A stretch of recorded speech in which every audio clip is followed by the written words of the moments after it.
கந்தா போற்றி, கடம்பா போற்றி, கதிர்வேலா போற்றி, ஆறுபடை வீடு கொண்ட முருகா போற்றி.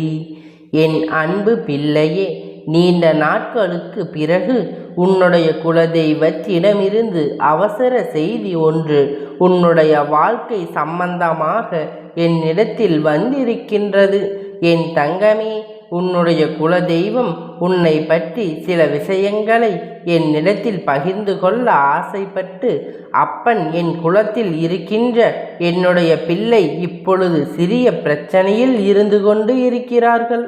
அவர்கள் வாழ்க்கை சம்பந்தமாக இந்த விஷயத்தை அவர்களிடத்தில் உடனடியாக தெரிவிக்க வேண்டும்.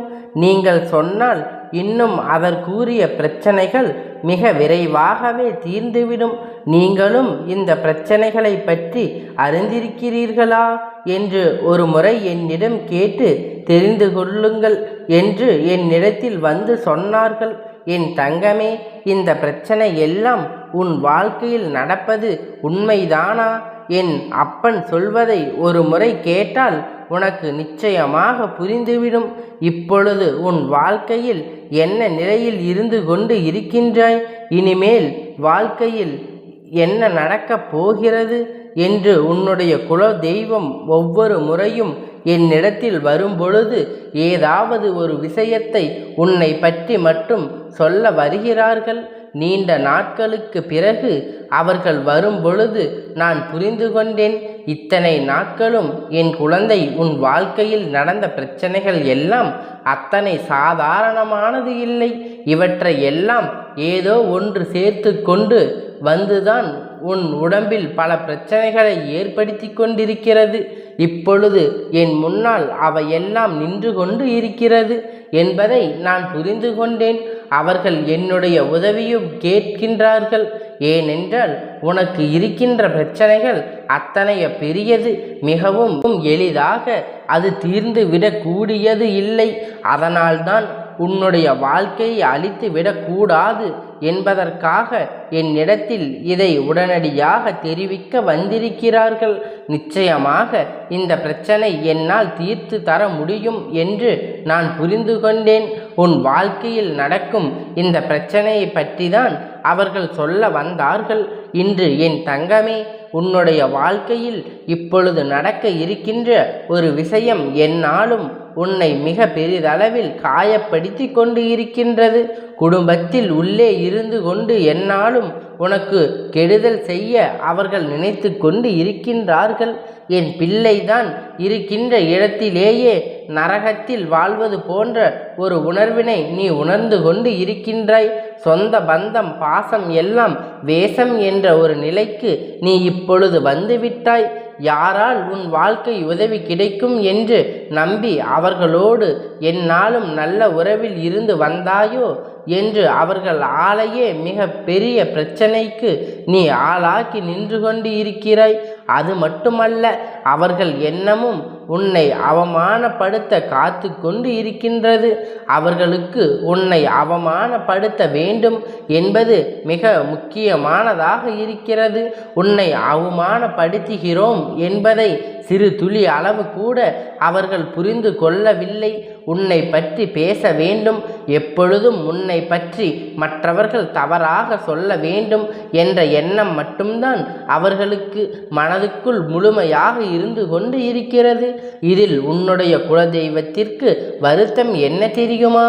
என்னுடைய குலத்தில் இருக்கின்ற பிள்ளைகள் எல்லாம் ஒருவருக்கொருவர் ஒற்றுமையாக இருக்க வேண்டும் என்று நான் நினைத்து கொண்டு இருக்கின்றேன்.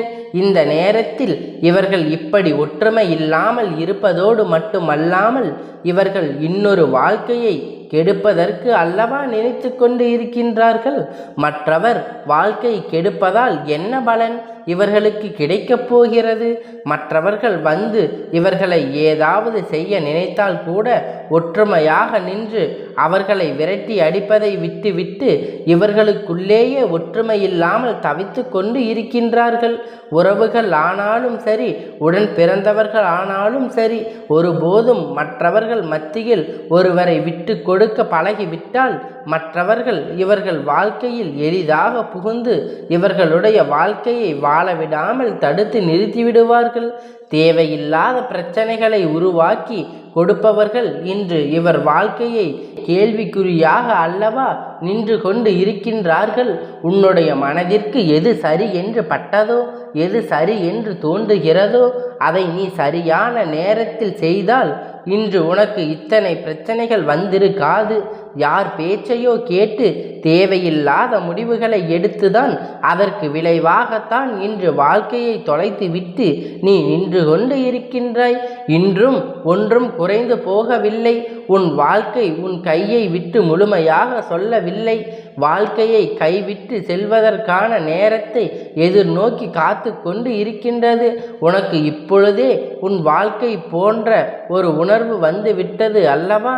என் தங்கமே, நீ இந்த உணர்வில் இருந்து மீண்டும் எப்பொழுது உன் வாழ்க்கையை சம்பந்தமாக இன்னொருவர் தலையீடு உள்ளே இருப்பதை உணர்ந்து நீ உன்னுடைய வாழ்க்கையை உன் விருப்பம் படி வாழ வேண்டும் என்றுதான் அவர்கள் உன்னிடத்தில் சொல்ல வந்தார்கள். இன்னொருவரின் தலையீடு உன்னுடைய குடும்பத்தில் இருக்கின்றதே என்றால் மிகவும் நெருக்கமான ஒருவராக அவர் இருக்கும் பொழுது எப்படி இதனை சமாளிப்பது என்று தெரியாமல் தவித்து நின்று கொண்டு இருக்கின்றாய். என் தங்கமே, ஒருவர் வாழ்க்கையில் மிகவும் முக்கியமான உறவாக இருக்கும் பட்சத்தில் அவர்கள் வாழ்க்கையில் அருகில் இல்லாமல் விலக்கி வைப்பது என்பது மிகவும் கடினமான விஷயம் அல்லவா? அந்த விஷயத்தை தான் என் பிள்ளை செய்ய முடியாமல் தவித்து நின்று கொண்டு இருக்கின்றாய். தள்ளி நில் என்று சொல்லிவிட முடியாத ஒரு உறவு. அதற்காகத்தான் வாழ்க்கையில் பிரச்சனை ஏற்படுத்தும் பொழுது அதை பார்த்து கொண்டு இருக்க முடியவில்லை. இரு பக்கமும் சாய முடியாமல் எத்தனையோ பிரச்சனைகள் நீ போராடி கொண்டு இருக்கின்றாய். என் தங்கமே, இது இன்றோ முடிய போகின்ற விஷயம் கிடையாது. இது உன்னுடைய வாழ்க்கை அல்லவா? உன் வாழ்க்கையை கெடுக்க நினைத்தாலும் சரி, அது எப்பேற்பட்ட உறவாக இருந்தாலும் சரி, அவர்களுக்கு எடுத்து சொல்லி நீ புரிய வைக்க வேண்டும். அப்படியும் அது அவர்களுக்கு புரியவில்லை என்றால் உன்னுடைய வாழ்க்கையில் இருந்த அவர்களை ஒதுக்கி வைப்பது தவிர வேறு வழியில்லை. எத்தனை பெரிய உறவாக இருந்தாலும், உன் வாழ்க்கையில் எத்தனை அக்கறை கொண்டவர்களாக இருந்தாலும் வாழவிடாமல் பிரச்சனைகளை உருவாக்கி கொண்டிருந்தால் அவர்கள் உன் வாழ்க்கையில் எதற்காக தேவைப்படுகிறார்கள் என்று ஒருமுறை நீ சிந்தித்து பார். எந்த ஒரு காரியத்திற்காகவும் உன் வாழ்க்கையில் உனக்கு கெடுதல் செய்ய நினைப்பவர்களை அருகில் வைத்து கொண்டு இருக்காதே. இதனால் உன்னுடைய வாழ்க்கைக்கு தான் மிக பெரிய பிரச்சனை. அது மட்டுமல்லாமல் உன்னை சார்ந்து இருப்பவர்களுக்கும் மிக பெரிய மனவேதனை. அது எந்நாளும் உறுத்தி கொண்டே இருக்கும் என்பதை நீ மறந்துவிடாதே. என் தங்கமே, சந்தோஷமாக வாழ்கின்ற காலத்தில் சந்தோஷத்தை அனுபவிக்க முடியாமல் என் பிள்ளை தவித்து நின்று கொண்டு இருக்கின்றாய். இந்த வயதில் அனுபவிக்க வேண்டிய விஷயத்தை இனிமேல் எந்த வயதில் அனுபவிக்கப் போகின்றாய்? இப்பொழுது உன் வாழ்க்கை இப்படி இருப்பதை என்னால் ஏற்றுக்கொள்ள முடியவில்லை என்று உன்னுடைய குலதெய்வம் மிகவும் மனவேதனை அடைந்தார்கள். என் தங்கமே, இந்த வாழ்க்கை இனிமேலாவது காப்பாற்றி கொள்ள வேண்டும். யாருடைய பேச்சுக்கும் இடம் கொடுக்காமல், யார் சொல்கின்ற வார்த்தையும் கேட்காமல் உன்னை நம்பி இருப்பவர்களை காப்பாற்ற வேண்டிய பொறுப்பினை மட்டும் உன் கையில் நீ எடுத்து கொள்ள வேண்டும். வேறு எதுவும் உனக்கு பெரிதாக தெரியக்கூடாது. ஏனென்றால் எல்லோருடைய விட்டு வந்த உறவு உன்னை நம்பி இருக்கின்றது. ஒரு உறவு நீ உன்னுடைய இல்லத்தில் உன்னோடு இருக்கின்றார்கள் என்பதற்காக, உன்னுடைய நெருங்கிய உறவு என்பதற்காக அவர்கள் சொல்கின்ற பேச்சுக்களை எல்லாம் கேட்டு உன்னை மட்டுமே உயிரென நம்பி வந்தவர்களை காயப்படுத்தக்கூடாது. அவர்கள் மனதினை ஒரு பொழுதும் நீ வேதனைப்படுத்தக்கூடாது. நீ ஏற்றுக்கொண்ட பொறுப்பில் இருந்து ஒருபோதும் தவறக்கூடாது. இவற்றுக்கெல்லாம் ஒரே வழி, மூன்றாவது நபரை வாழ்க்கைக்குள் நுழைக்க விடாமல் தடுப்பது மட்டும்தான். அவர்களால் தான் உன் வாழ்க்கையில் இத்தனை சிரமங்களும் ஏற்பட்டு கொண்டு இருக்கிறது என்பதை நான் நன்கு அறிவேன்.